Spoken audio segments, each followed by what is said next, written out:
I caught on pretty quick that I was HIV positive or that I had AIDS because, I think it was like a commercial for like AZT or something. And I was like, and it said it was for AIDS. And I was like, I have that. And, my aunt was like, well, I guess it's time to have a conversation. But I was 4. I grew up in inner city Chicago. I was born HIV positive and I am 35 years old. So growing up was kind of a struggle with HIV, especially in that time, because there was so much that was unknown. So especially as a toddler, other people and their parents didn't want to let me play with their kids because they were so afraid that I would pass HIV on to them, even though that wasn't, we know now that's not, something to be afraid of. But, I experienced isolation and seclusion. I had to entertain myself with my own toys and being kind of in the corner by myself a lot. I was sick a lot. Most of my HIV that affected me was within my childhood. So I spent a lot of time in and out of hospitals. I had pneumonia every single year, whether it was winter or summer, it didn't matter. And when I was 4, I actually learned how to put in my own feeding tube.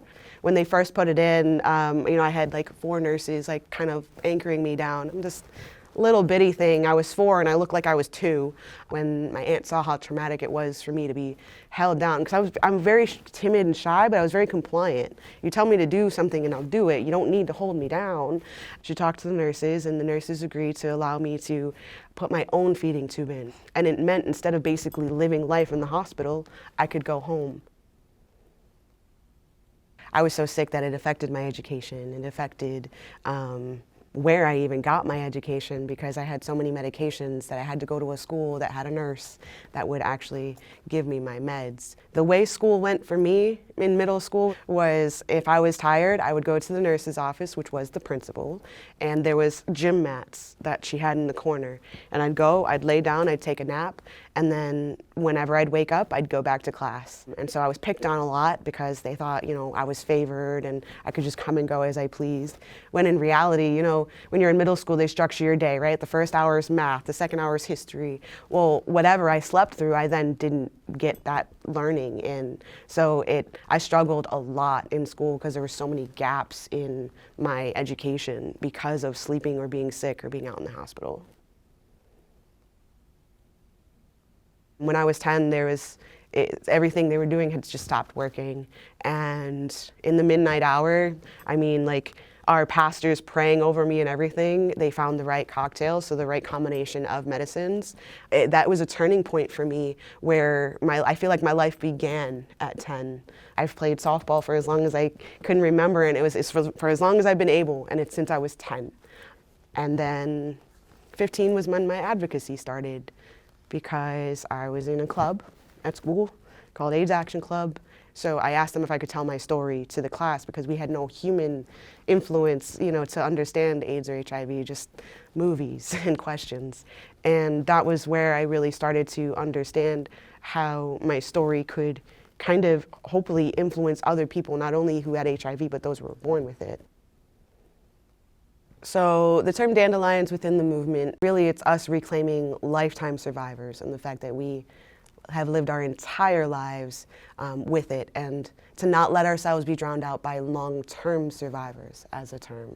At the end of the day, dandelions withstand it all, right? If you have one dandelion in the grass, at the end of the day, they'll take over. And so us as dandelions, we're trying to say, for one, we're still here. For two, we feel like we're the forgotten population because there's so few of us within the world. There's less than 10,000 of us at this time. It is us reclaiming, instead of using vertical, instead of using, perinatal, we are dandelions and we are the lifetime survivors. So I had a lot of prayer warriors, thankfully, growing up. I was presented in front of the church. I grew up Baptist, and I was presented in front of the church as a 3-year-old with HIV, and the idea was I probably wasn't going to live long, so the more prayers the better. But then that meant I grew up in the environment where they knew my status. I was growing up in church thinking, and then I came out and suddenly I was casted aside. Even as someone who had been in church all their lives, the community was still just like, Yeah, no, that's, you can be born with HIV, but to, be gay too, or be, queer, no, we can't do that. Being with the religious background, a lot of times you only believe in those two genders, male or female. So those of us who fall outside the binary and or maybe we're not born in the body that we identify with, it causes the lack of conversation, an avoidance almost, if anything, a disownment, because there's something that, like, it challenges their way of thinking too hard sometimes, so we'll get cast aside or rejected. And so religion, I feel like, will always be the root cause of the silence and or judgment, rejection within our community, in that aspect. Families in Latinx communities, it's generational a lot of times, and it's like a normal thing is for you to either live with mom until, you find your wife or your person, I should say, or you take your mom back in when they're at a certain age and they can't take care of themselves because you take care of family. It's either that, or if your family maybe is still in another country, there's a lot of working here and sending money back. So that family focus is still always there. So I think it's almost extra harsh when we do get rejected due to HIV or being LGBTQ in any way, identifying with any kind of different gender and or sexual identity. It makes it a much more challenging dialogue. And I think I've heard a lot of my friends who are within the Latinx community who don't talk about it. One of my friends was recently diagnosed, and one of the first things that they said was, "I'm not telling my family." I'm like, okay, but like you go to your sister's house, your mom's house, like you go there on a weekly basis, have dinner, like y'all are tight, kind of like a dog coming home with a tail between its legs, you don't know how to tell them that, but at the same time you want to tell them because they're your support system, but you're scared that that's the one thing they're going to reject you for. As an advocate, what I am the most proud of at this point in my life is being a part of the HIVstopswithme.org campaign. I feel like telling my story is what was my purpose. It's why I survived when I was 10. And ever since then, I've been telling my story, just like, there's a reason why I'm here. I don't know what it is yet, but there's a reason why I'm here. I'll just keep telling my story until I figure it out. My campaign manager, when I was telling my story this past year in training, he stopped and he said, "I feel like you're living your dream right now." And I started crying, like I'm kind of getting emotional now, because I didn't realize until that moment, like I really was.